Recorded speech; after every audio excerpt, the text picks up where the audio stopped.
పరిశుద్ధమైన బైబిల్ గ్రంథంలో నుండి లూకాసు వార్త 2వ అధ్యాయము 10-11 వచనములను మనం చదువుకుందాం.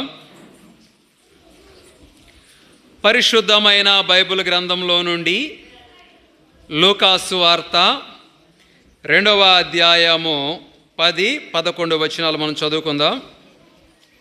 అయితే ఆ దూత, భయపడకుడి, ఇదిగో ప్రజలందరికీ కలుగబోవు మహా సంతోషకరమైన సువర్తమానము నేను మీకు తెలియజేయుచున్నాను.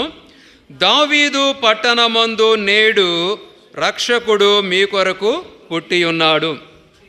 మనము రెండే రెండు అంశాలు. ఒకటి సంతోషము, రెండవది ఆయన ఎందుకు వచ్చాడు. ఈ రెండే మనం చూద్దాం. క్రిస్మస్ అంటే మీకు తెలుసో తెలియదో, ఎక్కువగా నేను చాలా స్థలాలకి క్రిస్మస్కి వెళ్తూ ఉంటా. ఈ రోజుల్లో రకరకాలైనటువంటి క్రిస్మస్లు వచ్చేసినాయి. బైబిల్లో ఒకదానికే లేదు. ఎందుకంటే ఆయన పుట్టిన తారీఖు ఒక మర్మంగా దాచిపెట్టాడు దేవుడు. అక్కడ ఏం రాసి ఉంటుంది బైబిల్లో? ఏం రాసి ఉంటుంది చెప్పండి? నేడు దావీదు పట్టణమందు మీ కొరకు రక్షకుడు పుట్టి ఉన్నాడు. నేడు అంటే అర్థమైంది టుడే. ఎప్పుడు తీసినా అక్కడ ఏముంటుంది? Today today today today today. ఎప్పుడు చూసినా నేడు నేడు నేడు అంటే ప్రతిరోజు ఒక క్రిస్మస్. కానీ మనం ఏం చేస్తున్నామంటే డిసెంబర్ 25 పెట్టి మంచిదే, ఎందుకంటే ఆయన పుట్టాడు కాబట్టి, చరిత్ర ఆధారాలు ఉన్నాయి కాబట్టి పెట్టాము, చేస్తాం, మంచిదే. కానీ దేవుని ఉద్దేశం అయితే అది కాదు. ప్రతి ఒక్క వ్యక్తి జీవితము ప్రతిరోజు ఒక క్రిస్మస్గా ఉండాలి. ప్రతి ఒక్క వ్యక్తి జీవితము ప్రతిరోజు ఒక క్రిస్మస్గా ఉండాలి. అంటే అర్థం ఏంటి అంటే, దేవుడు సిద్ధపరిచిన రక్షణ పొందుకొని ఆ రక్షణలో ప్రతి దినము కూడా కొనసాగాలి. అది దేవుడు చెప్పింది. ఆయన డేటును మరుగు చేసాడు. మనం ఏం చేస్తున్నామంటే డేటును బయలుపరిచి, అంటే దేవుడు మరుగుపరిచిన దాన్ని మనం అజ్ఞానంతో దాన్ని మరలా బయటికి తీసి డిసెంబర్ 25 ఒక్కరోజే సంతోషించి మిగిలిన దినాలన్నీ కూడా ఏడవడం మొదలు పెడుతున్నాం. అంటే దేవుని దూరం చేసుకుంటున్నాం. మీకు తెలుసో తెలీదో నేను చెప్తాను క్రిస్మస్లు ఎన్ని ఉన్నాయో. నాకు తెలుసు. ఒకటి ఫ్రీ క్రిస్మస్. మీకు తెలుసా కొన్ని చెప్పండి? మీకు తెలిసిన క్రిస్మస్లు చెప్పండి కొన్ని. సెమీ క్రిస్మస్ ఒకటి, హ్యాపీ క్రిస్మస్ రెండు. ఇంకా చూడండి, semi Christmas, free Christmas, youth Christmas, children's Christmas, ఈ మధ్య వచ్చినాయి సేవకుల క్రిస్మస్, గ్రాండ్ క్రిస్మస్, అన్యుల క్రిస్మస్. నేను వెళ్ళాను ఒకరోజు. నేను నెల్లూరులో, మీకు తెలుసు కదా చెన్నై పాల్ దినకరన్, తెలుసా ఎవరికైనా? చెన్నై పాల్ దినకరన్ వాళ్ళ మీటింగ్ ఒకటి జరుగుతుంటే క్రిస్మస్ వాక్యం చెప్పడానికి నేను నన్ను పిలిస్తే వెళితే అయ్యగారు మీరు తొందరగా వాక్యం ఆపాలి అన్నారు. ఎందుకండి అన్న? అన్యులు వచ్చి క్రిస్మస్ చేసుకుంటారు అన్నాడు. అన్యుల క్రిస్మస్ నేను ఎప్పుడు వినలేదండి, ఇది ఎట్లా ఉంటుందో కొంచెం చెప్పండి అని అడిగా. మనము ఆపేస్తే అన్యులంతా వచ్చి కేక్ ఒకటి తెచ్చుకొని దాని మధ్యలో క్యాండిల్ పెట్టి దాని చుట్టూ బీరు సీసాలు పెట్టి చుట్టూ వాళ్ళు కూర్చొని యేసు పుట్టాడు ఎగిరి వాళ్ళు పండగ చేస్తారంట. అబ్బా, నాకు వాక్యం చెప్పకముందే చెప్పేవారు బాబు, నువ్వు చాలా మంచోడు అని చెప్పి వాక్యం తీసుకున్నా. వాక్యం అయిపోయింది, ఇంక లేడు అడ్రస్. పిలిచినా ఇంక అడ్రస్ లేడు. ఎందుకు అంటే ఇవన్నీ దేవుడు నీ కోసం పెట్టలా. ఎక్కడ ఆనందిస్తున్నాడంటే మానవుడు రకరకాలుగా దేవుడు చెప్పని విధానములో సేవకులకు ఒక విధంగా పుట్టాడు, చిల్డ్రన్స్కి ఒక విధంగా పుట్టాడు, గ్రాండ్గా ఒక విధంగా పుట్టాడు. గ్రాండ్గా పుట్టాడు ఆయన. ఒకటే పుట్టుక అందరికీ ఒకటి. నన్ను ఇట్లా ముంచి మిమ్మల్ని ముందుకు ముంచి ఇంకొకరిని పక్కకు ముంచారా? ఒకటే బాప్తిస్మము, ఒకటే దేవుడు, ఒకటే పుట్టుక.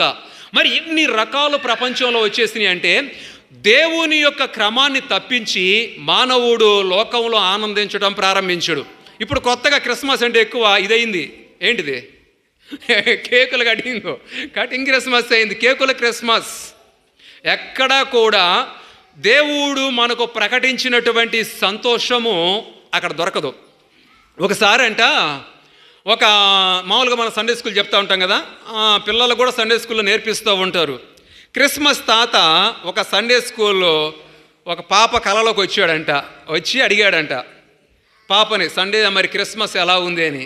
అప్పుడు ఆ పాప చెబుతుందంట, ముసి ముసి నవ్వుల క్రిస్మస్ తాత కలలోకి వచ్చి నన్ను అడిగాడు, క్రిస్మస్ పండుగ ఎలాగుందని, అందరూ ఇంట్లో ఏం చేస్తారని అడిగాడంట రాత్రి వచ్చి.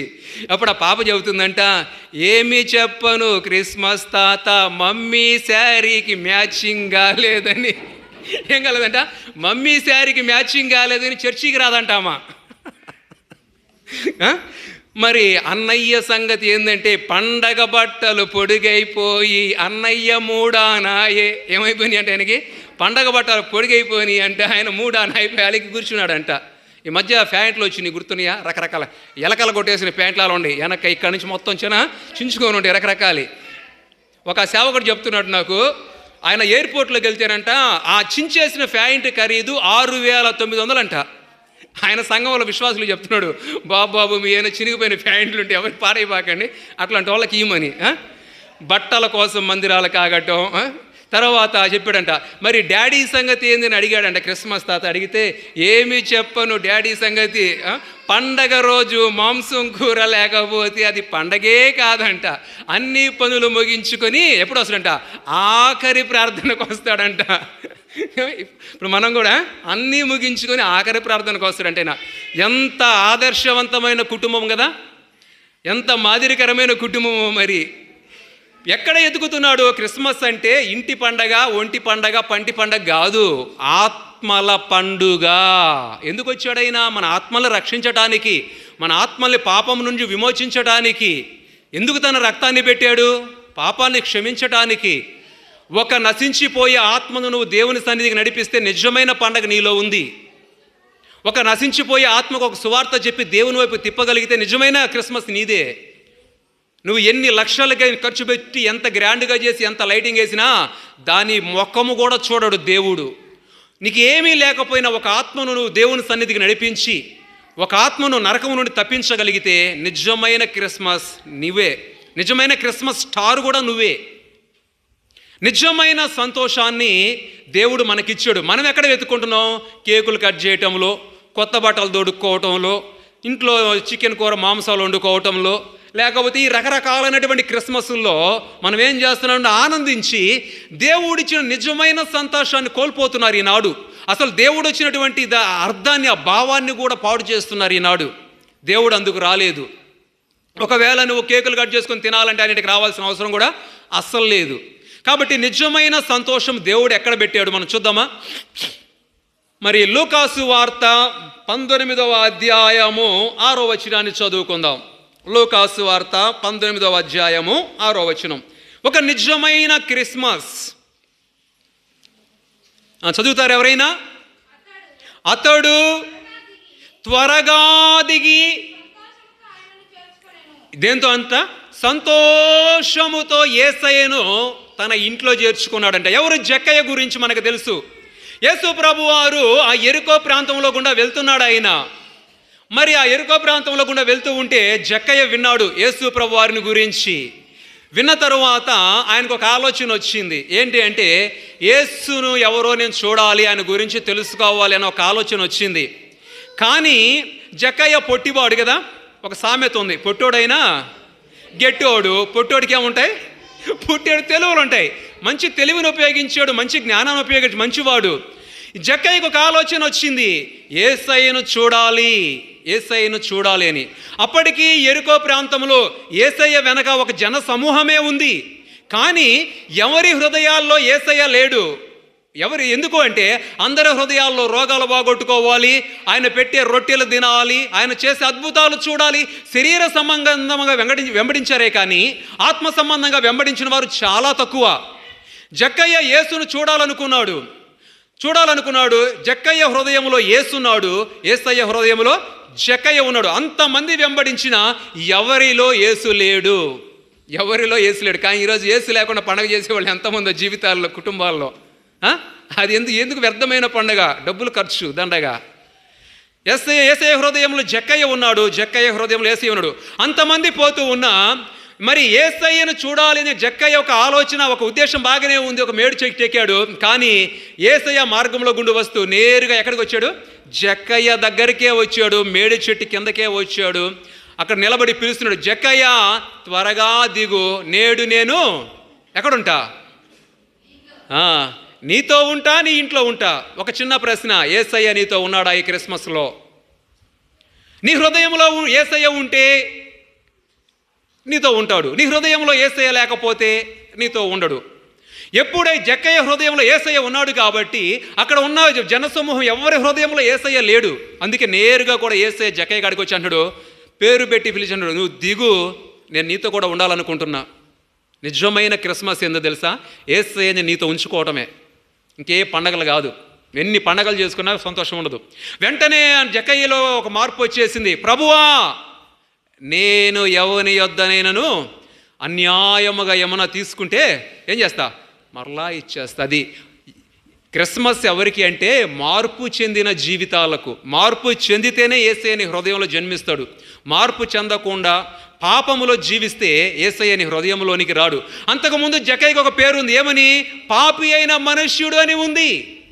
కానీ యేసు ప్రభువారి రాకతో జక్కయ్య జీవితంలోనికి, జక్కయ్య కుటుంబంలోనికి ఎప్పుడైతే యేసయ్య ప్రవేశించాడో ఆ పాపపు జీవితం పోయింది, అన్యాయపు జీవితం మారిపోయింది. ఇప్పుడు జక్కయ్య జీవితంలోనికి గొప్ప రక్షణ వచ్చింది. ఇప్పుడు జక్కయ్య ఎవరని పిలువబడుతున్నాడు? అంతకుముందు పాపి అని పిలువబడ్డాడు, అన్యాయస్తుడని పిలువబడ్డాడు. కానీ ఇప్పుడు జక్కయ్య ఎవరని పిలువబడ్డాడు?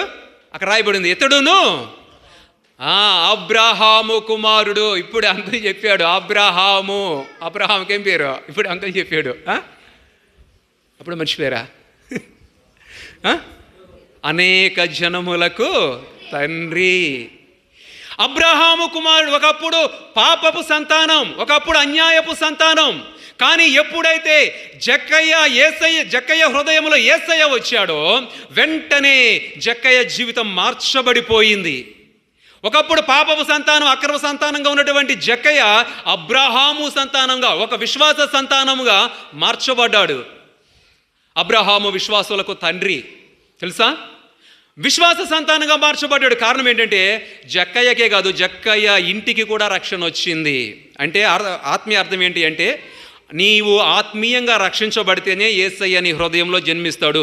ఒక నిజమైన సంతోషము దేవుడు మానవులకు ఎక్కడ సిద్ధపరిచాడు అంటే ఆత్మను రక్షించుకోవటంలో, ఆత్మను కాపాడుకోవటంలో.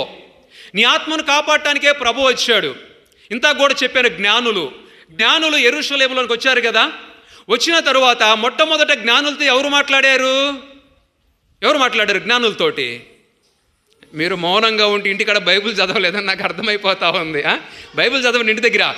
జ్ఞానులతోటి మొట్టమొదటిగా మాట్లాడినటువంటి వ్యక్తి హేరోదు రాజు. నేను ఆ శిశువును పూజిస్తాను, నువ్వు వచ్చి నాకు సమాచారం చెప్పన్నాడు. రెండవదిగా ఎవరు మాట్లాడారు జ్ఞానులతోటి? దేవుడు మాట్లాడాడు. హేరోదు చంపాలనుకుంటున్నాడు, మీరు వద్దెళ్ళొద్దని. వారు వచ్చేటప్పుడు ఏం చేశారో తెలుసా? జ్ఞానులు చాలా సంతోషంగా వచ్చి పాటలు పాడుకుంటూ వస్తున్నారు. ఏమని? చింతలేదిక యేసు పుట్టెను వింతగను బేత్లెహేము. అందరూ పాట పాడుకుంటూ వచ్చారు. కానీ ఇంతలోని వారికి చింత మొదలయ్యింది. ఎందుకు అంటే హేరోదు వచ్చి ఆయన గురించి నాకు చెప్పాలి అన్నాడు. దేవుడు వచ్చి ఆయన గురించి నువ్వు చెప్పొద్దు, ఇంకొక మార్గం వెళ్ళిపోమన్నాడు. ఇప్పుడు చింత మొదలయ్యింది. దేవుడు మాట వినకపోతే దేవుడు జ్ఞానులు చంపేస్తాడు, హేరోదు మాట వినకపోతే హేరోదు చంపేస్తాడు. ఇప్పుడు చింత వచ్చిందా లేదా? చింత వచ్చింది. ఏం చేయాలి ఇప్పుడు? వారు ఏం చేశారో తెలుసా? దేవుడి మాటకు విలువిచ్చి హేరోదు చేతిలో మరణాన్ని తప్పించుకున్నారు. దేవుడి మాటకు లోబడి దేవుని చేతిలో శిక్ష తప్పించుకొని ఆత్మీయంగా వారి ఆత్మను రక్షించుకున్నారు. ఒక్క మాటలో చెప్పాలంటే సింపుల్గా, బాప్తిస్మాలు లేకపోయినా ఆత్మీయంగా అటు హేరోదు చేతిలోను దేవుని చేతిలో మరణాన్ని తప్పించుకొని ఆత్మీయంగా మొట్టమొదటిగా రక్షించబడింది జ్ఞానులు. అందుకే అంత గొప్ప అర్పణ తీసుకొచ్చి అట్లా సాగిలపడి ఆరాధించగలిగారు. దేవుడు ఇచ్చినటువంటి సంతోషము, పరలోకంలో నుంచి మనకి వచ్చిన సంతోషము ఆత్మ రక్షణలో తప్ప నీకు ఎక్కడ కూడా దొరకదు. అందుకే బైబిల్ గ్రంథంలో రాయబడింది, 99 మంది నీతిమంతుల విషయం కంటే ఒక్క పాపి విషయమై అదే ఇంతగా దూతలు వచ్చి కొనియాడారు. పరలోకంలో కూడా సంతోషం. బాలు నేల కొట్టామనుకోండి, అది అక్కడే ఉంటుంది. బంతి అక్కడే ఉంటుందా? ఎగిరి మరలా కిందకు వస్తుంది. ఎస్, నీ ఆత్మ రక్షణ పొందినప్పుడు ఆ ఆత్మ రక్షణ ఒక్కసారిగా పరలోకాన్ని తాకి అక్కడ ఉన్నటువంటి దేవుడు దేవదూతలు అనుభవించే ఆ సంతోషము నీ జీవితంలోకి దిగజారి రావాలి. అందుకే చెప్పాడు, ఇదిగో ప్రజలందరికీ మహా సంతోషం. ఎక్కడ కేకులు కట్ చేస్తే మనం అనుకున్నవి మనకు వచ్చినప్పుడు కాదు సంతోషం, మనకు అనుకున్నప్పుడు కాదు, దేవుని ఆత్మను లేదా దేవుని చిత్తాన్ని నెరవేర్చబడినప్పుడు నిజమైన సంతోషము మనకు వస్తుంది. దేవుడు ప్రకటించిన సంతోషం మనకి ఎక్కడిస్తాడంటే నీ ఆత్మను కాపాడుకోవటంలోనే. నీ ఆత్మను కాపాడుకోవాలి, నీ ఆత్మకు రక్షణ కావాలి. జక్కయ్య అన్నాడు, అన్యాయపు జీవితాన్ని విడిచిపెడతా నీ కొరకు. విడిచిపెట్టావు అన్యాయపు జీవితాన్ని. పాపి అని ముద్ర వేసుకున్న జక్కయ్య అబ్రహాము కుమారుడిగా ముద్ర వేసుకున్నాడు. దేవుని బిడ్డగా నువ్వు ముద్ర వేసుకున్నావా? క్రీస్తు బిడ్డగా ఇంకా పాపములోనే ఉంటూ, ఇంకా రక్షణ లేకుండా జీవిస్తూ, ఇంకా ఇంకా నెలలుగా ఇట్లాగే కూర్చుంటున్నావా? నేను ప్రకాశం జిల్లా కందుకూరు దగ్గర ఒక మందిరానికి వెళ్తే ఇట్లాగే పెద్ద సంఘం వాక్యం చెప్పి అయిపోయిన తర్వాత అందరూ వచ్చారు ప్రార్థన చేయమని. అందరికీ చేశాను. ఎందుకో నా మనసు ఒక ఆమెను ప్రశ్నించమని అడుగుతూ ఉంది. ప్రశ్నించా, అమ్మా నీవు రక్షణ పొందావా అని అడిగితే ఏమంటుంది, ఇంకా అటువంటి ఆలోచన నాకు రాలేదయ్యా, వస్తే చెప్తాయా అంటుంది. వయసు చాలా చిన్నది, పెద్దది కూడా కాదు, మహా ఉంటే ఒక 65-70 ఉంటాయి. ఏది ఊరు బొమ్మంటుంది, కాడి రమ్మంటుంది అన్నమాట. స్టేజీ 65-70 ఉంటాయి. ఆమె అంటుంది నాతోటి, ఇంకా అటువంటి ఆలోచన రాలేదయ్యా. ఎన్ని క్రిస్మస్లు చేసుకొని ఉంటుంది? పుట్టాడా రక్షకుడు నీ హృదయంలో? దేవుడు ప్రకటించిన సంతోషం నీకుందా? రెండూ లేవు. మరి ఎందుకు వస్తున్నట్టు మందిరానికి? ఇన్ని సంవత్సరాలు ఏం విన్నట్టు, ఏం నేర్చుకున్నట్టు అంటే, నాకు ఒక సేవకుడు చెప్పాడు, నా సంఘంలో 10,000 మంది ఉంటారు బ్రదర్. వాళ్ళు ఏం చేస్తారంటే, కొంతమంది టైంపాస్ కోసం వస్తారంట ఇక్కడికి, టైంపాస్ కోసం. కొంతమందికి అంట సేవకుడు వాక్యం చెప్తే జోల పాట పాడినట్టుంటుందంట. ఒక ఆమె చెప్తుందంట, ఇంటికాడ ఎంతసేపు కూర్చుని నిద్ర రాదబ్బా, ఆడకు పోయి పాస్టర్ గారు వాక్యాన్ని చెప్తే చాలు అద్భుతంగా నిద్ర పట్టుద్ది, నిద్రపోద్ది అంట సగం మంది. కొంతమంది సెల్ ఫోన్ చూసుకొని ఇంట్లో అందరు ఇబ్బంది పెడుతున్నారు. ఇక్కడైతే పాస్టర్ ఆయనదే నాది ఎవరు పట్టించుకొని సెల్ ఫోన్ ఆడుకోవడానికి వస్తారంట. నమ్మకమైన బిడ్డలు నాకు కొంతమంది అని చెప్పాడు. జక్కయ్యలో గొప్ప మార్పు వచ్చింది. యేసయ్యను చూడాలి అనుకున్న జక్కయ్య జీవితంలో గొప్ప మార్పు వచ్చింది. ఈ క్రిస్మస్లో నీ జీవితంలో కూడా ఇంకా నువ్వు రక్షణ పొందకుండా ఉంటే, నీ ఆత్మలో దేవుణ్ణి ఇంకా చేర్చుకోకుండా ఉంటే, ఇప్పుడైనా నువ్వు మార్పు చెందు. యేసయ్య నీ హృదయంలో జన్మిస్తాడు. దేవదూతలు పరలోకంలో నుండి తీసుకొచ్చిన సంతోషం నిజంగా ఉంటుంది. ఈ పాపలోకం ఆనందించే ఈ రకరకాలైనటువంటి క్రిస్మస్లో నీకు దేవుడి సంతోషం దొరకదు. నిజమైన దేవుని సంతోషం కావాలంటే నీ ఆత్మను రక్షించుకో, నీ ఆత్మను కాపాడుకో. నీ ఆత్మను నరకానికి పంపించొద్దు. నిజమైన సంతోషము నీ జీవితంలో మార్పు చెందితే, జక్కయ్య మార్పు చెందాడు. వెంటనే యేసయ్య అన్నాడు, నీతో కూడా ఉంటా, నీ ఇంట్లో ఉంటా. ఇతడును అబ్రహాము కుమారుడే, నేడు ఈ ఇంటికి రక్షకుడు వచ్చాడా? నీ ఇంట్లో రక్షకుడు ఉన్నాడా? ఉండాలి అంటే రక్షణ ఉండాలంటే నీ పాపాలు క్షమించబడాలంటే ప్రభు రక్తంలో నువ్వు కడగబడాలి. తీసుకెళ్ళు. దేవుడి మందిరానికి వచ్చిన భారాలతో మూలుగుతూ ఇక్కడే కూర్చోవద్దు. యేసయ్య చెప్పాడు, ఈ ఇంటికి రక్షణ వచ్చి ఉంది. నీ ఇంటికి రక్షకుడు రావాలి. రక్షకుడైన యేసు నీ ఇంట్లో ఉండాలి. అది నిజమైన క్రిస్మస్. ఒకసారి యేసయ్య రాకడను గురించి మనమే కాదు, మన పూర్వీకులు కూడా వేదాలలో చాలా రాశారు. వారు కూడా కోరుకున్నారంట, దేవుడు వస్తే బాగుండు భూమి మీదకు అని. వారు ఏం రాసుకున్నారో తెలుసా? వారు వచ్చి ఏం రాశారంటే, వారి గ్రంథాల్లో దుష్ట శిక్షణ, శిష్ట రక్షణ అని వాళ్ళు రాశారు. అంటే దేవుడు కూడా మానవ అవతారంలో ఈ భూమి మీదకు వచ్చి ఈ దృష్టత్వాన్ని నశింపజేసి దుష్టులను శిక్షించి మరి శిష్టుడు అంటే మంచివాడిని రక్షించాలని ఆనాడు వాళ్ళు కోరుకున్నారు. దేవుడు కూడా తన అవతారాన్ని విడిచిపెట్టి మానవ రూపంలో భూమి మీదకి రావాలి అని వారు కోరుకున్నారు. దేవుడు మానవులను రక్షించడానికి, దుష్టులను శిక్షించడానికి రావాలని వారు కోరుకున్నారు. నేను ఒక చిన్న ప్రశ్న వేస్తాను, దుష్టులను శిక్షించడానికి దేవుడికి భూమి మీదకి అవసరమా? ఇంత టెక్నాలజీ పెరిగింది చూడండి. ఈరోజు ఇరాను మరి ఇజ్రాయెల్ దేశం యుద్ధం చేసుకుంటున్నాయి. 2000 కిలోమీటర్ల మధ్య గ్యాపు. ఇక్కడ నుంచి అక్కడ వేస్తే అక్కడ దేశాలన్నీ నాశనం అయిపోతూ ఉన్నాయి. ఎంతో టెక్నాలజీ పెరిగింది. ఇక్కడ ఉండే సెల్ ఫోన్లో అమెరికా ఉన్న వాళ్ళతో మాట్లాడుతున్నాం. ఒక్క మాట పరలోకంలో నుంచి దేవుడు ఒక మాట వదిలితే భూమి అంతా పాడైపోదా? అయిద్దా కాదా? దుష్టులను శిక్షించడానికి ఇక్కడికి రావాలా దేవుడు? అవసరంలా. దుష్ట శిక్షణ చేయడానికి అవసరం లేదు. ఎందుకంటే భూమి మీద మంచోడు అసలు లేడు. ఎవడున్నాడు మంచోడు చెప్పండి? తాగుబోతులు ఉన్నారు, చంపేయండి మొత్తాన్ని. 80% చచ్చిపోతారు. వ్యభిచారులను చంపేయండి, అబద్ధాలు చెప్పే వాళ్ళని చంపేయండి, తర్వాత ఆడవాళ్ళని పాడు చేసే వాళ్ళని చంపేయండి, ఆ తర్వాత త్రాగుబోతులను మరి వీళ్ళు నరహంతకులను చంపేయండి. ఈ విధంగా చెడు గుణాలు కలిగిన వారు అందరినీ చంపేస్తే భూమి మీద ఎవడు బతకడం. కానీ యేసు ప్రభువారి యొక్క పుట్టుకల ఉద్దేశం ఏంటో తెలుసా? మనిషిలో ఉన్న చెడును చంపాలి, మనిషిని మనిషిగా బ్రతికించాలి. అది క్రిస్మస్ అంటే. నీలో ఉన్న చెడును చంపేయాలి. అదే జక్కయ్యలో ఉన్న చెడును చంపాడు. ఒకప్పుడేముంది? పాపి అని ముద్ర వేసుకున్నాడు, అన్యాయస్తుడని ముద్ర వేసుకున్నాడు, వాటిని చంపేశాడు. నూతనంగా యేసయ్య జన్మించాడు, అబ్రహాము వారసత్వానికి వెళ్ళాడు, రక్షకుడినే ఇంటికి తెచ్చుకున్నాడు. కేకులు, ఈ సెలబ్రిటీలు, రాజకీయ నాయకులు, ఇది కాదు క్రిస్మస్ అంటే. నేనైతే ఒక నాయకుడిని కూడా స్టేజ్ మీదకి రాను.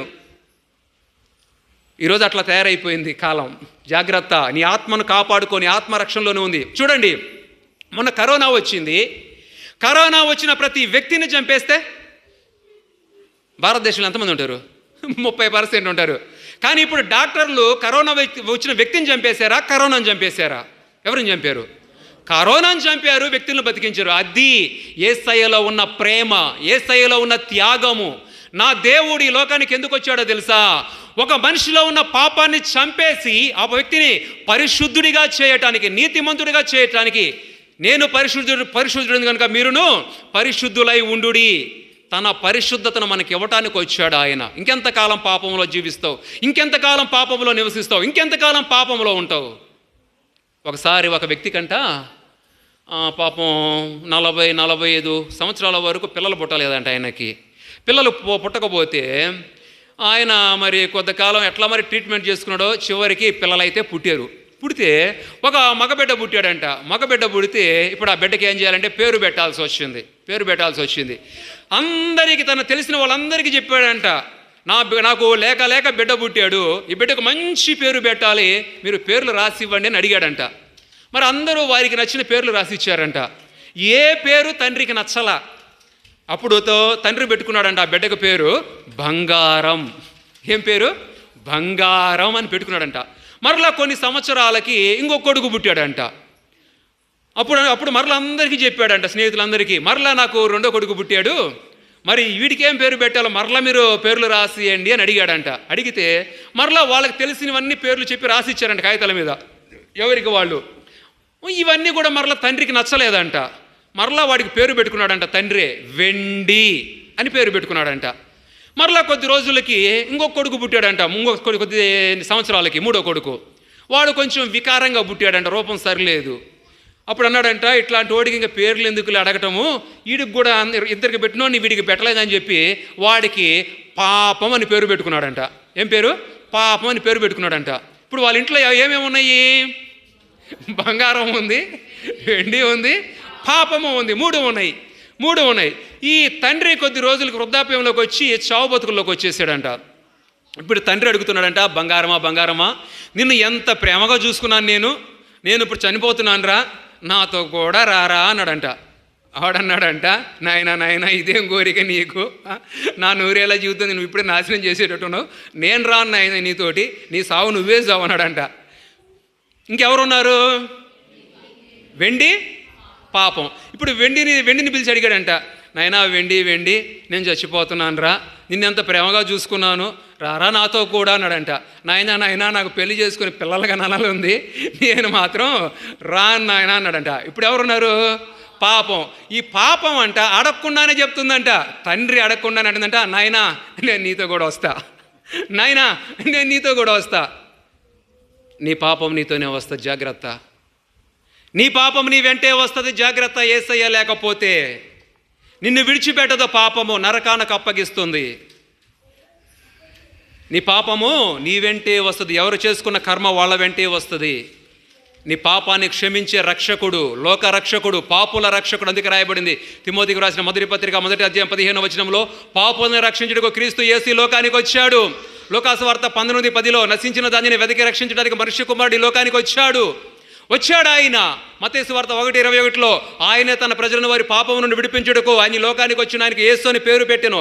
అపోస్తల కార్యాలు 3:26 దేవుడు తన సేవకుని పుట్టించి ప్రతి వాని దుష్టత్వం నుండి మరలించి మనల్ని ఏం చేయడానికంట ఆశీర్వదించడానికి లోకానికి పంపించాడు. మీకా 5:2 బేత్లెహేములో పుడతాడు. ఎన్నో ప్రవచనాలు ఉన్నాయి. అన్నీ ఉన్నా కూడా మన జీవితంలో ఇంకా పాపం పోవటం లేదు. ఎందుకంటే యేసయ్య జన్మించలా. నీ పాపము నీతోనే వచ్చుద్ది. అందుకే జక్కయ్య తన పాపాన్ని విడిపించుకొని యేసయ్యను ఆహ్వానించుకున్నాడు. ఎన్ని క్రిస్మస్లు చేసుకున్నా మనకేముండదు, రక్షణ ఉండదు. కాబట్టి దేవుడు ఇదిగో ప్రజలందరికీ కలగబోవు మహా సంతోషం. ఆ సంతోషం ఎక్కడిచ్చాడో తెలుసా మనకి?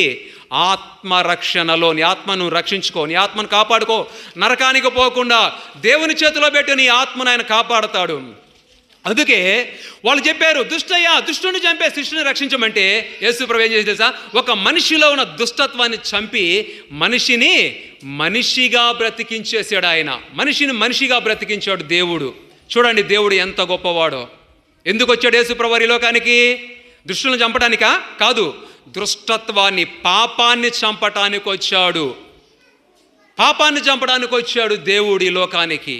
ఇంకా నీ హృదయంలో పాపాన్ని ఉంచుకోవద్దు, పాపాన్ని పెంచుకోవద్దు, విడిచిపెట్టాయి. నూతన సంవత్సరం రాబోతా ఉంది. క్రొత్త సంవత్సరంలోనైనా నీ పాపానికి విడుదల కలుగు. నీ పాపాన్ని విడిచిపెట్టి క్రొత్త మార్గంలో నువ్వు జన్మించు, ఒక నూతన మార్గంలో జన్మించు. నిజమైన సంతోషాన్ని నీ జీవితంలో కలిగి జీవించు. ఎందుకంటే ఇక మొదటిగా నిజమైన సంతోషం మనకి ఎక్కడ దొరుకుతుంది చెప్పండి? ఎక్కడ దొరుకుతుంది? ఎక్కడ దొరుకుతుంది నిజమైన సంతోషం? మన ఆత్మను రక్షించుకోవటం అంటే ఆత్మరక్షణలోనే సంతోషం జరుగుతుంది.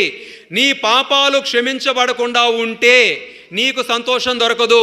ఈరోజు ప్రపంచంలో ఎంతమంది చెప్పండి, తాగుబోతులు క్రిస్మస్లు చేయటం లేదా? దొంగలు చేయటం లేదా? వ్యభిచారం చేయటం లేదా? నరహంతులు చేయటం లేదా? క్రిస్మస్లు అందరూ పండగ చేస్తున్నారు. మరి అందరి హృదయాల్లో యేసున్నాడా? లేడు. ఎవరి హృదయాల్లో ఉంటాడైనా? పాపము కడుగబడి పవిత్రపరచబడి ఎవరైతే ఆత్మను శుద్ధి చేసుకుంటారో వారిలోనే యేసయ్య ఉంటాడు. అందుకే మన పూర్వీకులు ఒక శ్లోకం, ఒక పద్యం పాడారు. మీకు అందరికీ తెలుసు, చదువుకున్న ప్రతి ఒక్కరికి. చెప్తారా పద్యం ఎవరికైనా? వేమన రాశాడు ఆ పద్యం. తెలుసా?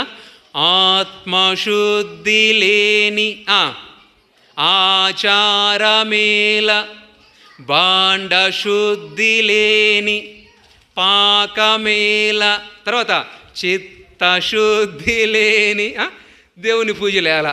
ఆత్మశుద్ధి లేని, అప్పుడు చెప్పాడు, ఆత్మను శుద్ధి చేయలేని ఆచారాలు నువ్వు ఎన్ని చేసినా వ్యర్థమురానైనా. నీ ఆత్మను మోక్షానికి నడిపించి నీ ఆత్మను దేవుని వైపు తిప్పే మార్గాన్ని నువ్వు కనుగొనరా. మొదట ఆత్మను శుద్ధి చేసుకో. ఆత్మశుద్ధి లేని జీవితం ఈ లోకంలో పనికిరాదు, అది వ్యర్థము అని చెప్పాడు ఆయన. ఆత్మశుద్ధి కలిగిన ఆత్మశుద్ధి కావాలి. నీ ఆత్మను శుద్ధి చేయి. నీ ఆత్మ ఎక్కడ శుద్ధి చేయబడుతుంది, నీ ఆత్మను ఎక్కడ రక్షణ దొరుకుతుంది, నీ ఆత్మకు ఎక్కడ నెమ్మది దొరుకుతుందో ఆ స్థలాన్ని వెతకాలి. అదే యేసయ్య కల్వరి శిలువ మార్గం. లేకపోతే యేసయ్య పుట్టిన స్థలం ఆ పశువుల తొట్టి. రావాలి అక్కడికి వచ్చి నీ పాపానికి పట్టిన కల్మషాన్ని, మురికిని కడుక్కోవాలి అక్కడికి. అందుకే ఆత్మశుద్ధి లేని ఆచారాలు పనిచేయవు. 70 సంవత్సరాల వృద్ధురాలు అడిగితే అంటుంది, ఇంకా ఆలోచన రాలేదంటా ఉంది. ఒకవేళ చచ్చిపోతే ఈ ఎండ గట్టిగా తగిలింది అనుకో, రేగులు సెక్కే డమ్మని ఊడిపోతావు, పంటకు రాలిపోయినట్టు. ఒక కరోనా తగిలితే పిచ్చుక కానీ రాలిపోయినట్టు రాలిపోతావే నువ్వు. ఇంకా నాకు రాలేదు అంటే ఎంత పాపం ఉందో హృదయంలో. అసలు దేవుడే లేడు. ఎన్ని పండగలు చేసుకొని ఉంటుందో నాకు అనిపించింది అప్పుడు. చూడండి, ఆత్మశుద్ధి చేయాలి. ఆత్మశుద్ధి లేని ఏ ఆచారము కూడా పని చెయ్యదు. యేసు ప్రభు లోకానికి ఎందుకు వచ్చాడంటే ఏ ఆత్మ నశించిపోవడం ఆయనకి ఇష్టం లేదు. ప్రతి ఆత్మను ఆయన రక్షించడానికే వచ్చాడు. ఆత్మ రక్షణలోనే క్రిస్మస్ అంటే ఏంటో తెలుసా అర్థము? క్రిస్మస్ అంటే అర్థం ఏంటి? ఈరోజు స్టార్లు, డెకరేషన్లు మరలించేశారు. ఆత్మ సంబంధమైనటువంటి పండగని శరీర సంబంధంగా మరలించేసేసారు. క్రిస్మస్ అంటే ఆత్మల పండుగ, ఆత్మల సంపాదన. ఒక యేసు ప్రభువుని గురించి తెలియని వ్యక్తి యేసు వైపు చూడాలి, యేసు వైపు తిరగాలి, యేసు దగ్గరికి రావాలి. అది క్రిస్మస్. జ్ఞానులు యేసు దగ్గరికి వచ్చారు, గొల్లలు యేసు దగ్గరికి వచ్చారు, దేవదూత మరియ దగ్గరికి వచ్చింది. ప్రతి ఒక్కరు ఆయన దగ్గరికి వచ్చారు. ఆయన దగ్గరికి వస్తేనే క్రిస్మస్. ఆయన దగ్గరికి వస్తే నీ పాపం గడుగబడుతుంది. పాపం గడగబడలేదనుకుంది, దేవుడికి నీకు ఇద్దరికి కూడా ఎడబాటే ఉంటుంది. నువ్వు మందిరానికి రావాలి, పాపాలు ఒప్పుకోవాలి. ఇక్కడికి వచ్చి కూడా నువ్వు పాపం ఒప్పుకోకపోతే నువ్వు పరలోకానికి రావు. మొట్టమొదటిగా నిజమైన సంతోషం మనకి ఎక్కడిచ్చాడు దేవుడు?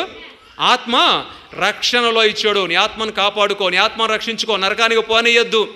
సంవత్సరాలు గడిచిపోతున్నాయి, దినములు మరి చెడ్డవిగా ఉన్నాయి, జాగ్రత్త, ఆత్మను కాపాడుకో. ఇక రెండవదిగా యేసు ప్రభువు ఈ లోకానికి ఎందుకు వచ్చాడు అంటే, ఒకటే, మనము జ్ఞానుల గురించి చెప్పుకున్నా, గొల్లల గురించి చెప్పుకున్నా, క్రిస్మస్ స్టార్ల గురించి చెప్పుకున్నా, దైవ ప్రవచనాలు ఎన్ని చెప్పుకున్నా, ఇప్పుడు చెప్పుకునే దగ్గరికి రాకపోతే భక్తి జీవితమే శూన్యమైపోద్ది. ఎందుకు అంటే దేవునికి, ఎవరికి? దేవునికి దూరమైపోయిన మానవుడిని దేవుని దగ్గరకు నడిపించటమే క్రిస్మస్. నువ్వు దేవుని దగ్గరికి రాకపోతే ఎన్ని పండగలు చేసుకునేది చచ్చిపోయేదానికి ఎందుకు చెప్పు నీకు ఆర్భాటం? ఏంటి క్రిస్మస్? ఏంటి క్రిస్మస్లో ఉన్న ప్రాముఖ్యత ఏంటి?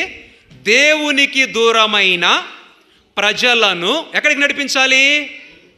ఎక్కడికి నడిపించాలి? ఫ్రీ క్రిస్మస్కా? ఫ్రీ క్రిస్మస్కా? ఎక్కడికి నడిపించాలి? గ్రాండ్ క్రిస్మస్కా? సెమీ క్రిస్మస్కా? కాదు, దేవుని యొద్దకు నడిపించాలి. అది క్రిస్మస్. క్రిస్మస్కి మూలము, ముగింపు రెండు కూడా ఏంటంటే, క్రీస్తును ఎరగనటువంటి ప్రతి ఒక్కరు కూడా క్రీస్తును తెలుసుకొని క్రీస్తు దగ్గరకు చేరాలి. అదే పేతురు కూడా తన పత్రికలో రాశాడు. చూద్దాం ఆ మాట. పేతురు రాసినటువంటి మొదటి పత్రిక 3వ అధ్యాయము 18వ వచనము చదువుకుందామా? పేతురు రాసిన మొదటి పత్రిక 3వ అధ్యాయము 18వ వచనము. ఏలయనగా, ఎవరినంట? మనలను దేవుని యొద్దకు తెచ్చుటకు అనీతిమంతుల కొరకు నీతిమంతుడైన క్రీస్తు శరీర విషయంలో చంపబడి,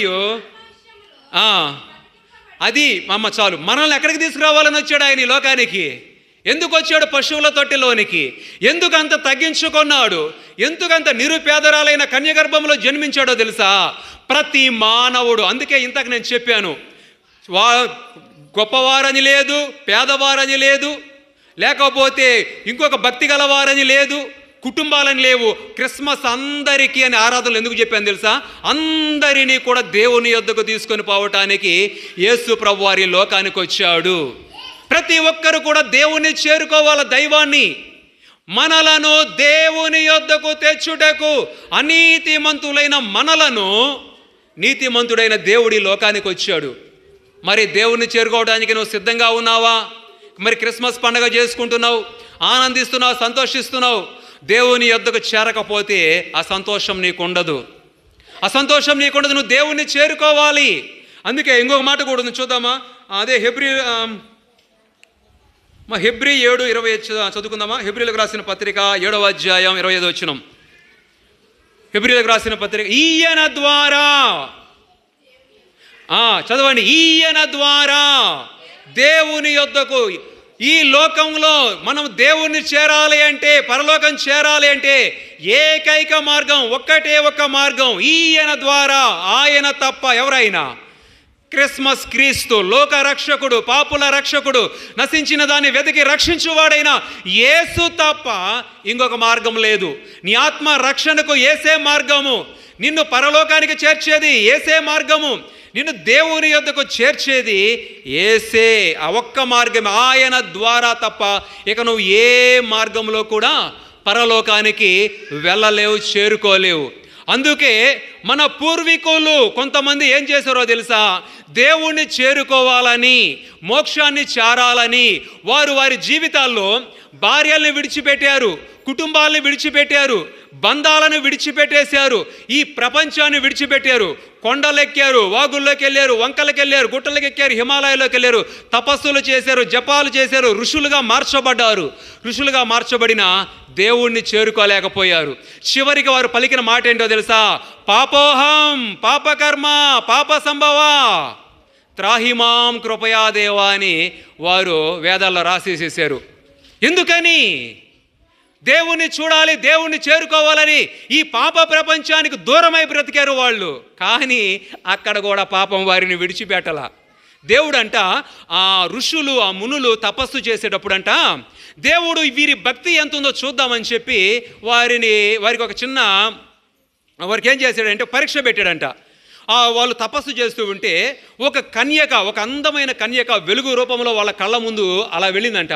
వెంటనే వారు ఆ వెలుగుకి కన్నులు తెరచి ఆ వెలుగేందో చూసినప్పుడు ఒక అందమైన స్త్రీ అక్కడ కనపడింది. వెంటనే ఋషులకు కోపం వచ్చి వారిని శపించేశారు. ఇన్ని సంవత్సరాల నుండి మేము లోకానికి దూరమై కుటుంబాలకు దూరమై దేవుణ్ణి చేరుకోవాలని తపస్సులు చేస్తూ ఉంటే ఈ పర్వతాల్లో హిమాలయాల్లో ఈరోజు ఇన్ని సంవత్సరాల మా భక్తిని భంగం చేస్తావు అంటూ ఆమెను శపించారంట. వెంటనే దేవుడు ప్రత్యక్షమయ్యి అడిగాడంట, ఋషులారా మీరు ఎందుకు ఆమెను శపించారని అడిగితే, ఓ దేవా నిన్ను చేరుకోవడానికి మేము సమస్తము విడిచిపెట్టేశాం, కానీ ఇన్ని సంవత్సరాల మా తపస్సును ఒక్క క్షణములో భంగం చేసేసింది ఆమె, అందుకే శపించానంటే అప్పుడు దేవుడు అన్నాడంట, భంగము చేసింది ఆమె కాదురా నాయనా, నీలో ఉన్న పాపము. అప్పుడు అన్నారు, ఏంటి మాలో ఇంకా పాపం ఉందా? ప్రపంచాన్ని విడిచిపెట్టి మేము కొండల్లో ఉంటే ఎలా ఉంది పాపము అంటే, నిజముగా నీ ఆత్మ నా మీద లీనమైపోయి ఉంటే, నా మీద ఉండి ఉంటే ఆ వెలుగును నువ్వు చూసేవాడివే కాదు, నీ మనసు ఆ వెలుగు వైపు మరలేదే కాదు, మీ మనసు నా మీద లేదు కాబట్టి, మీ హృదయంలో పాపం ఉంది కాబట్టి వెలుగును చూడాలనే కోరిక మీకు కలిగింది, కాబట్టి నీ పాపము చేతనే తప్ప ఆ స్త్రీ తప్పు లేదు, ఇది నేను మీకు పెట్టిన పరీక్ష అన్నాడంట. నువ్వు వేసినటువంటి శాపము పనిచేయదు, ఇంకొకరికి నన్ను చేరుకోవాలనుకున్న నీవు ఇంకొకరికి నా దగ్గరికి నడిపించే విధంగా మాదిరిగా ఉండాలి, కానీ నువ్వు ఇంకొకరిని శపించే విధంగా ఉండకూడదు, ఇంత పగ పెట్టుకునే విధంగా ఉండకూడదు, ఇలాంటి పగలతో నువ్వు నన్ను చేరుకోలేవని చెప్పి వెళ్ళిపోయాడంట. అప్పుడు వారు రాశారు ఏమని, పాపోహం నాలో పాపముందయ్యా, పాపాత్మ నా ఆత్మకు పాపం పట్టింది, దేహానికి కాదు పాపం పట్టింది, దేహానికైతే ఏ మందుతోనో మాయం చేసుకోవచ్చు, ఆత్మకు పట్టిన పాపము పోదు, ఆత్మదేవుడే శరీరాన్ని ధరించాడు, ఆత్మకు మరణం ఉండదు, అందుకే ఆయన శరీరాన్ని ధరించి రక్త మాంసములు గలవాడై ఆయన దేహాన్ని సిలువలో నలగొట్టుకున్నాడు. నా ఆత్మకు పట్టిన పాపం పోవాలి అంటే, ఓ ఆత్మదేవా దిగిరా నాయన ఈ లోకానికి, నువ్వు దిగొస్తేనే పాపోహం నాలో పాపం ఉంది, పాపాత్మ నా ఆత్మలో పాపం పట్టింది, పాపకర్మ నేను పాపంలో నా కర్మ అనుభవిస్తున్నా, పాప సంభవ ఈ పాపంలో నేను నశించిపోతున్నానయ్యా, నువ్వు వచ్చాయ్యా, త్రాహిమాం కృపయాదేవ కృప చూపి దయ తలచి నా మీద రాయ్యా అని ఆనాడు వాళ్ళు వేడుకున్నారు. దేవుడు ఊరకనే రాలా, మనం ఏదో వచ్చి కూర్చొని సింపుల్గా వెళ్ళిపోతాం, క్రీస్తు ప్రేమ తెలిస్తే అసలు విడిచిపెట్టాం. రాయ్యా నువ్వు, ఎందుకంటే నేను అన్నీ విడిచిపెట్టి వచ్చిన కొండల్లో కూడా నన్ను పాపం వెంబడిస్తుందయ్యా. చూద్దామా అసలు యేసు ప్రభు ఎందుకు వచ్చాడో చూడండి, ఇప్పుడు చూద్దాం. హెబ్రీయులకు రాసిన పత్రిక 9వ అధ్యాయము 26వ వచనము. హెబ్రీయులకు రాసిన పత్రిక 9:26. అసలు యేసు ఎందుకు వచ్చాడో చూడండి, ఇప్పుడు మనకు అర్థమవుద్ది. వారు రాసిన ఆ వేదాలకు దీనికి హెబ్రీయులకు రాసిన పత్రిక 9:26. అట్లైన ఎడల జగత్తు పునాది వేయబడినది మొదలుకొని ఆయన అనేక పర్యాయములు శ్రమ పడవలసి వచ్చును, అయితే ఆయన యుగముల సమాప్తి యందు ఇది ప్రాముఖ్యం. ఏ నివారణ చేయడానికి వచ్చాడు ఈ లోకానికి? పాప నివారణ. వాళ్ళు అడిగారు, ఈ పాపాన్ని తీసుకోవడం మా వల్ల కాలేదు, పాపాన్ని నివారించాలంటే నువ్వు రావాలయ్యా. యేసు ప్రభు ఎందుకు వచ్చాడో తెలుసా? లోకరక్షకుడికి ఎందుకు పుట్టాడు తెలుసా? ఎందుకు? నువ్వు క్రిస్మస్ పండుగ చేసుకోమని, కొత్త బట్టలు కట్టుకోమని, కేక్ కటింగ్లు చేసుకోమని, ఫ్రీ క్రిస్మస్లు పెట్టుకొని సంతోషంగా స్టేజీల మీద ఎగరమని, రాజకీయ నాయకులను పిలుచుకోమని కాదు, పాపమును నివారించాలి. వరద వలె పొర్లి వస్తుంది మానవ జీవితంలోనికి పాపం. ఆ వరదకు అడ్డుకట్ట వేశాడు తన ప్రాణాన్ని పెట్టి రక్తంతో అడ్డుకట్ట వేశాడు, తన ప్రాణం మరణించి అడ్డుకట్ట వేశాడు. పాప నివారణ నీ జీవితంలో జరిగిందా? పాప నివారణ 15 సంవత్సరాల వయసులో తీసుకున్నా, 23 సంవత్సరాలు నేను రక్షణ పొంది, ఇది 2024, 23 సంవత్సరాలు నేను రక్షణ పొంది తెలిసిన వెంటనే తీసేసుకున్నాను. ఒక్క క్షణం కూడా ఆలోచన చేయలా. అంటాడు కదా ఎవరు? ఆ నపుంసకుడు, ఇగో నీళ్లు రక్షణకు ఆటంకం ఏమని. విన్న వెంటనే నేను రక్షకుని అంగీకరించాను. ఎన్ని సంవత్సరాలు ఇంకా వాక్యం విని హృదయాన్ని బండబారి హృదయాన్ని కఠినపరచుకొని ఇంకా యేసు ప్రభువుని ఇంకా అక్కడే ఆ తొట్టులోనే పడుకోబెడతావా అని హృదయంలోకి ఆహ్వానించుకుంటావా?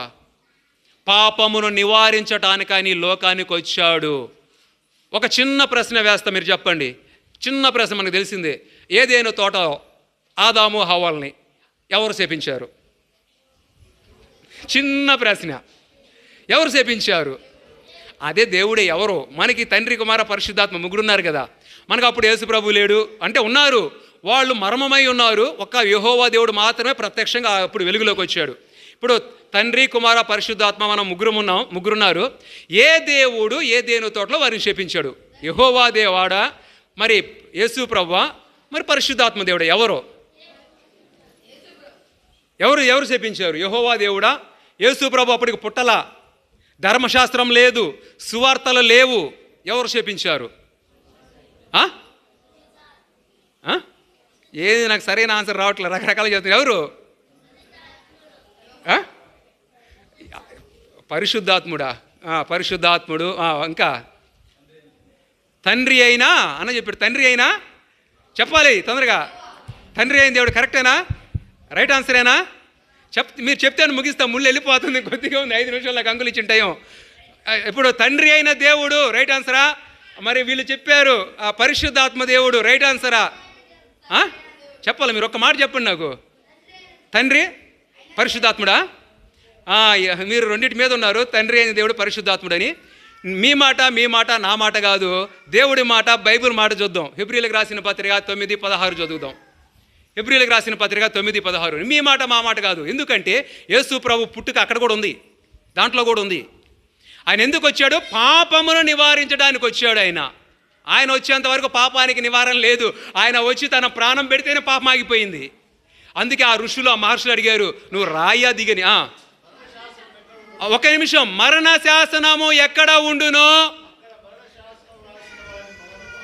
ఇప్పుడు ఏదైనా తోటలో ఆదాము హవ్వలకు ఎవరు మరణ శాసనం రాశారు? ఎవరు వచ్చి చచ్చిపోయారు ఇక్కడ? యెహోవా నామములో ప్రత్యక్షమయ్యింది ఎవరో తెలుసా? మన ప్రభు అయిన యేసుక్రీస్తు. అబ్రహాముతో మాట్లాడింది యేసుక్రీస్తు. ఇదిగో ఒక దూత, ఒక మనుషుడు అంటారు, వచ్చింది యేసుక్రీస్తు. అందుకే అన్నాడు యోహాను సువార్తలో, అబ్రహాము పుట్టక మునిపే నేను ఉన్నానని. పాత నిబంధనలో మనకి యెహోవా నామములో ప్రత్యక్షమవుతూ వచ్చింది యేసు ప్రభు వారు. ఇంకోసారి క్లియర్గా చదువు మొత్తం.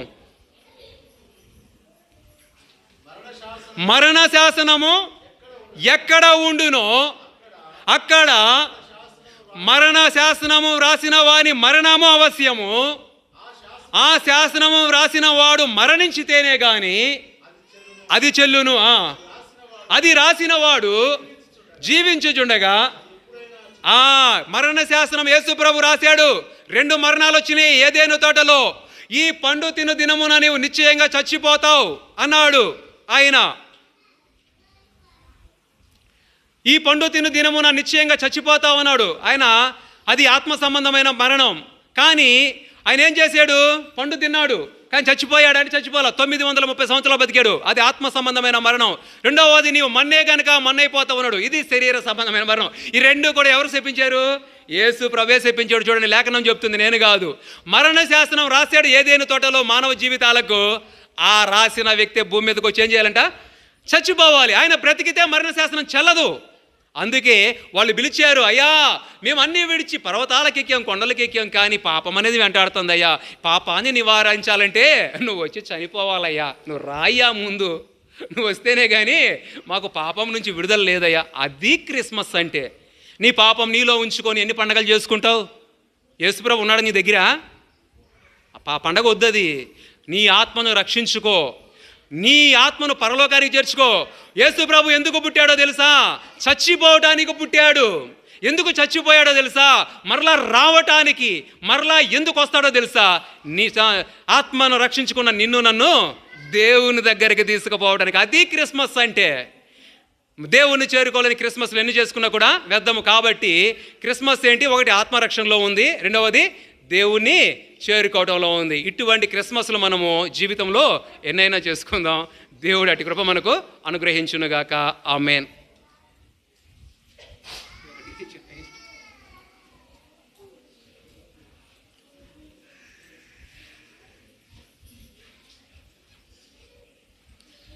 మనం లేచి 528వ పాట పాడుకుందాం.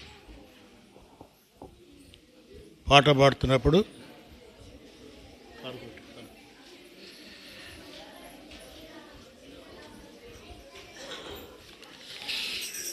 ఎవరైనా కానుకలు తెచ్చింటే కానుకలేయండి. ఎవరైనా కానుకలు తెచ్చింటే కానుకలేయండి.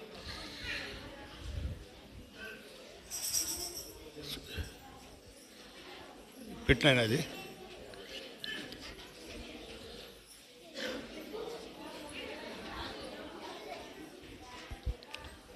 చెప్పచ్చండి.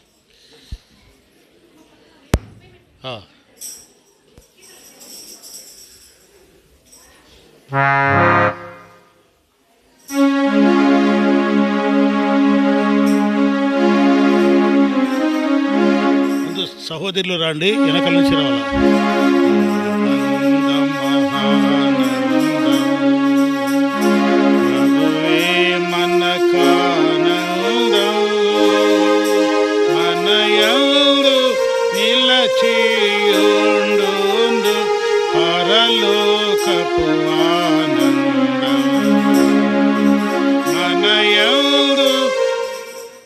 దయచేసి ఇక్కడ పెట్టరా, ఇవ్వండి, వచ్చిన వాళ్ళకి ఇవ్వండి. రండి. స్వీట్ ప్యాకెట్స్ తెచ్చారు, ప్రార్థన చేస్తాం స్వీట్స్ కొరకు. ప్రేమ తండ్రి, ఈ దాసులు వారి సంతోషంలో తండ్రి తెచ్చిన స్వీట్స్ బట్టి వందనాలు.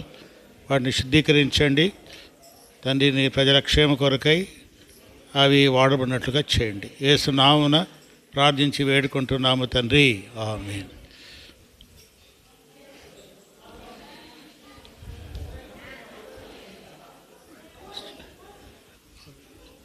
సండే స్కూల్ టీచర్ అందరికీ అమ్మా, ఇక్కడ రా, ఎవరు వస్తారో వాళ్ళు దగ్గర పెట్టుకో.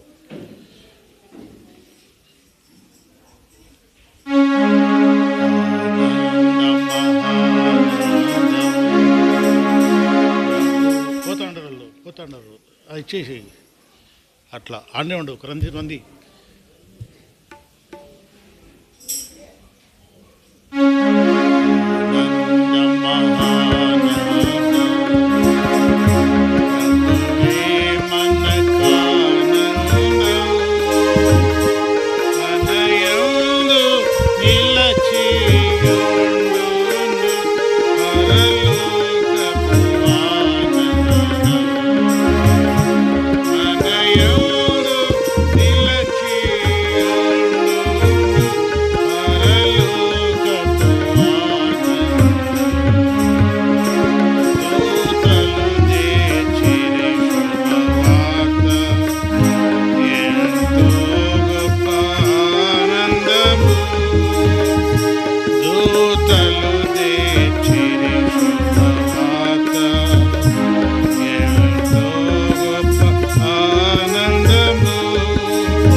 ఎవరికైనా స్వీట్ పాకెట్స్ రాలేదా?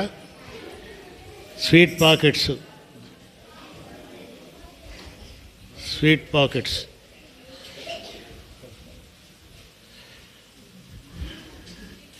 స్వీట్ పాకెట్స్ రాని వాళ్ళు అందరికి వచ్చా?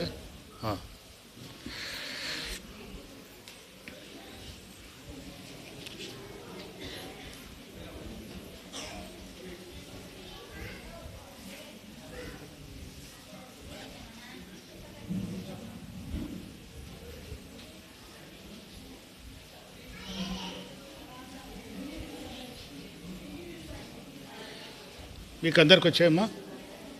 ఎవరికైనా చిన్నపిల్లలు కూడా, మీ దగ్గర ఉన్న చిన్నపిల్లలు కూడా ఎవరికైనా రాకపోతే మీ చేయెత్తండి. పాపకిమ్మా, పాప. ఇంకా ఎవరైనా పిల్లలు రండి, రండి, తీసుకోండి. 2 తీసుకోకూడదు, 2 కాదు, ఒక్కటే.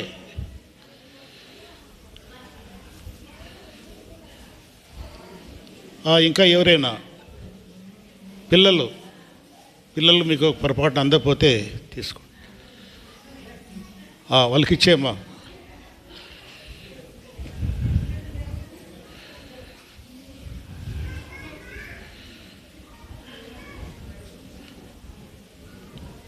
ప్రార్థన చేస్తామంటే ప్రార్థన చేయాలా, మోకరించాలా. ఎవరు మోకరించలేరంటే బలహీనైన వారు మోకరించలేరు. కనుక అన్ని అవయవాలు బాగున్న వాళ్ళు మోకాళ్ళ మీదకి రావాల. ప్రతివాని మోకాళ్ళు ఏసునామన వంగునట్లు, ప్రతివాని నాలుక యేసుక్రీస్తు ప్రభు అని ఒప్పుకున్నట్లు దేవుడు ఆ నామాన్ని హెచ్చించాడు. అన్ని నామముల కంటే హెచ్చైన నామమున మనం మోకరించాల. మోకరించుంటే ఇప్పుడు నువ్వు మోకరిస్తే నువ్వు ఎంతో ధన్యుడుగా అవుతావు. ప్రార్థన చేస్తాం. ప్రేమలమ్మ తండ్రి, జీవాధిపతి, వందనాలు. ఈ ప్రత్యేక దినములో ఈ దాసుని మరుగుపరిచి ప్రభా అనేక నూతన సంగతులు మీరు బయలుపరిచారు ప్రభా. అవి మా హృదయాల్లో ఉండి ఫలించినట్లు చేయండి. నిజమైనటువంటి క్రిస్మస్ అనుభవించినట్లుగా సాయించండి. నిజమే ప్రభా, నువ్వు ఈ లోకానికి ఎందుకు వచ్చావు ప్రభా? మరణించి చనిపోయి సమాధి చేయబడి తిరిగి లేచుట కొరకై వచ్చావు. మరణాన్ని చంపివేయడానికి వచ్చావు ప్రభా. వందనాలు. నీ కార్యంలో మా ఊహకందనివి, మా జ్ఞానానికి అతీతమైనటువంటి కార్యాలు చేశారు తండ్రి. ఇంకా అనేక సంగతులు ప్రభా మీరు బయలుపరుస్తూ వచ్చారు తండ్రి. వందనాలు. మరి విన్నారు, ప్రజలందరూ కూడా వింటూ వచ్చారు. వారిలో నూతన కార్యము జరిగించండి ప్రభా. ఈ సంవత్సరమైనా వారిని హృదయంలో చేర్చుకోవడానికి కృప చూపించండి. క్రీస్తు లేని క్రిస్మస్ అది ప్రయోజనము కాదని తెలియపరిచారు ప్రభా. జక్కయ్య జీవితం మార్చబడింది. జక్కయ్య ప్రభా ఒకప్పుడు పాపి, భయంకరమైన పాపి, అన్యాయస్తుడు మారిపోయాడు. అబ్రహాము కుమారుడుగా చేయబడ్డాడు. ఆ ఇంటికి రక్షణ వచ్చింది నీవు ఆ ఇంటిలోనికి వచ్చటం వలన. అట్లాగే ప్రతి ఒక్కరు కూడా జక్కయ్య ఏ విధంగా సంతోషంగా చేర్చుకున్నాడో అట్లాగే అందరు కూడా సంతోషంగా చేర్చుకున్నట్లు కృప చూపించండి. అందరికీ సంతోషము, ఆనందం దయచేయి. వారి పేర్లు జీవగ్రంథములో రాయబడ్డాయి. సంతోషం, ఆనందం ప్రభా కృప చూపించండి. ఈ సంతోషము సంపూర్ణంగా బిడ్డలు అనుభవించినట్లుగా చేయమని వేడుకుంటున్నాం. వెళ్తున్నారు, తోడుగా ఉండండి ప్రభా. మరి ప్రతి కుటుంబం నీ ఆశీర్వాదాలతో నింపండి, నీ దీవెనలతో నింపండి. సంతోషము, ఆనందాన్ని ప్రతి కుటుంబంలో అనుగ్రహించి మీ నామనికై మహిమ, ఘనత, ప్రభావములు కలిగేసుకున్నామని యేసు నామమున ప్రార్థించి వేడుకుంటున్నాము తండ్రి. ఆమేన్.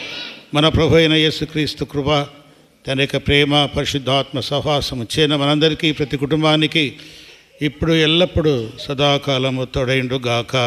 ఆమేన్. తిరిగి ఆదివారం మనకు ఉదయం 10 గంటలకు ఆరాధన ఉంటుంది.